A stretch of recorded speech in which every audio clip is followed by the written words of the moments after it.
ஒழுங்கு மரியாதையா இப்ப நான் சொன்ன மாதிரி அந்த போட்டோவை மாத்தி ரெடி பண்ணி உடனே மினிஸ்டர் வீட்டுக்கு டெலிவரி பண்றேன். சரிங்க மேடம், சரிங்க மேடம்.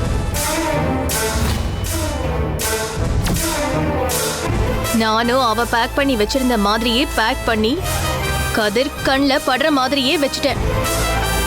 கதிரும் அத பார்த்துட்டு பயங்கர இரிட்டேட் ஆகி போனை போட்டு கத்து கத்துன்னு கத்தி தீத்துட்டாப்ல. ரொம்ப நல்ல விஷயம் பண்ணிருக்க.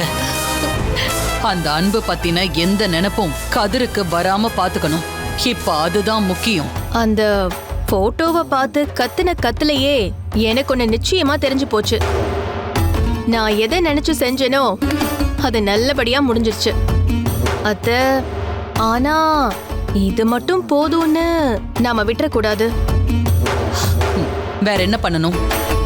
என்னத்த, எல்லாம் தெரிஞ்சவங்க நீங்க, உங்களுக்கு தெரியாதா அத்த? ஒரு நினைப்ப அழிக்கணும்னா கதிருக்கு இன்னொரு விஷயத்து மேல ஆசை வரணும். அது நிச்சயமா இன்னொரு கல்யாணம் மூலமா தான் நடக்கும். அதுக்கு அத்த, நாம உடனே கதிருக்கு இன்னொரு கல்யாணத்தை நேரத்தை கடத்தாம பண்ணிடணும்.